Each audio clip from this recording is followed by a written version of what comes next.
The Selfish Path to Romance. Download Chapter 1 for free at drkenner.com. Here's a question from Joel, and we've all felt lonely at different times in our lives, but what happens if you're 30 years old and you feel very lonely and you've never had companionship and you want it? Is it too late to start? See what you think. Hi, Dr. Kenner. What would you say to a man in his 30s who doesn't date and has never had a girlfriend? I have been plagued by loneliness my whole life, and I don't consider myself physically repulsive. Joel. Okay, Joel, notice the way you're framing the problem. If I framed a problem that I was having like that, it has a feel to it. It feels very heavy. And if we look at the details, you say you feel plagued. Plagued is a really heavy word. If I felt plagued with a job loss problem or that I didn't have a romantic partner, it makes me feel powerless and helpless. So when you frame your desire for companionship, you want to reduce the loneliness. This is a lovely value you're going after. When you frame it as being plagued by loneliness, it makes the problem seem unsolvable. So one skill you can take from cognitive therapy is just recasting, reframing. Reframing is the term that is used in cognitive therapy. The way you state the problem. State it in a more self-respecting and more optimistic manner, more hopeful manner. So you could say the same thing. You could say, hi, Dr. Kenner, I'm in my 30s and I've never dated and I've never had a girlfriend, but I would like to change that and gain the courage and confidence to try dating. What would you recommend? Do you see, it no longer has that heavy feel anymore? So the next thing is what to do. What action can you take? Well, psychology is causal, and you want to discover by asking yourself, hey, I got to interrupt this because we've got to pay some bills. 30 seconds, that's it. A very quick ad, and then Ellen will be back. Many romantic partners have complaints like, I live in the shadow of my husband's life, or I feel invisible to my girlfriend. These are common complaints, but you never want to betray yourself in a romantic partnership. When both partners value themselves and are lovingly honest with one another, romance flourishes. Discover the secrets to lasting love in this liberating book, The Selfish Path to Romance, by Drs. Edwin Locke and Ellen Kenner. That's The Selfish Path to Romance on Amazon or selfishromance.com. So the next thing is what to do. What action can you take? Well, psychology is causal, and you want to discover by asking yourself, what are the barriers that have kept me from dating till now? You say, well, how would I answer that question? Listen to your own self-talk, what you say to yourself, your inner monologue. When you think about the prospect of dating someone, you see a lovely girl, you're in a library, you see a lovely girl there, or you're shopping at the store and you see a nice woman, or you go on a dating website, internet dating website, and you see someone you're interested in. And then something kicks in for you because you're 30 years old and you hadn't dated. What do you say to yourself? Do you say to yourself something along the lines of, you know, my parents were always fighting and relationships will never work out. What's the use? Why bother?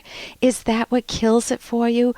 Or do you say something like, oh man, I grew up around 3 sisters and we fought all the time and I just don't know if I can make it in a relationship, or I'm afraid I'll be rejected. Well, man, if you don't try, you'll never succeed. You'll always feel rejected anyway. You'll feel like a loner.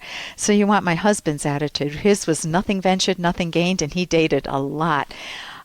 So you want to understand your self-talk, your unique self-talk, and figure out, is it accurate or not? Can you change it at all? Can you make it more reasonable? And then ask yourself, what would it mean to succeed? How would that change your life if you had companionship in it? Make yourself hungry for that value. And also, know that romance takes learning some skills. I actually wrote a course, Courting Success in Romance. And you could read books on dating, or you could get my course at drkenner.com and give yourself the skills and the courage to try dating, or just try going out to a coffee shop with somebody, or try having a conversation with them. And here's a little more from Dr. Kenner.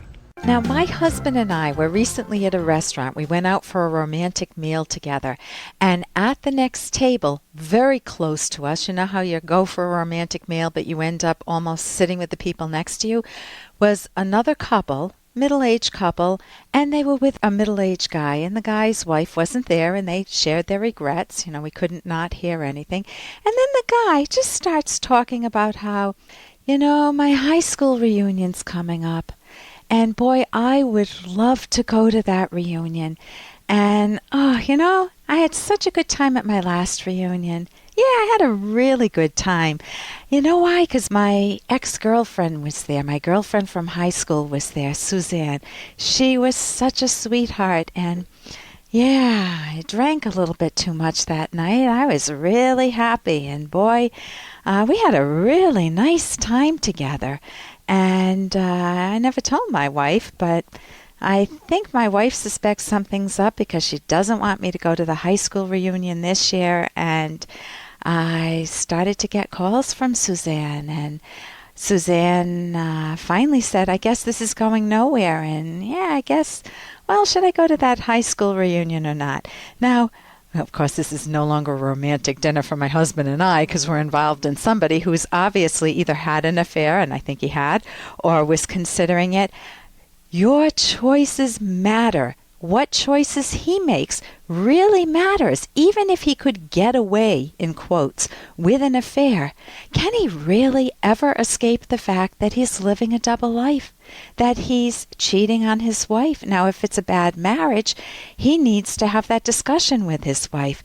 But what image does he have of himself if he gets drunk, sleeps with a former girlfriend, and then goes back to his marriage and then is tempted to do it again? What type of a mind is he creating for himself? What type of values does he have? And what effect does it have on him long range, on his own self-image? That's the core. And it does take a toll on him and on anyone who's been in that type of a situation. For more Dr. Kenner podcast, go to drkenner.com and please listen to this ad. Here's an excerpt from The Selfish Path to Romance, the Serious Romance Guidebook by clinical psychologist Dr. Ellen Kenner and co-author Dr. Edwin Locke. Some seemingly innocuous habits can be a real source of annoyance to a partner, such as leaving the toilet seat up, ignoring crumbs on the floor, throwing dirty clothes about, or driving recklessly.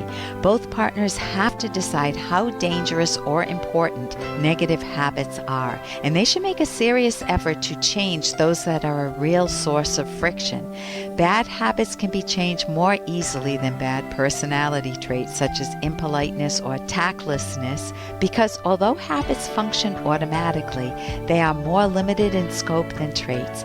Changing habits, however, still requires a deliberate, conscious focus. You can download Chapter 1 for free by going to drkenner.com, and you can buy The Selfish Path to Romance at amazon.com.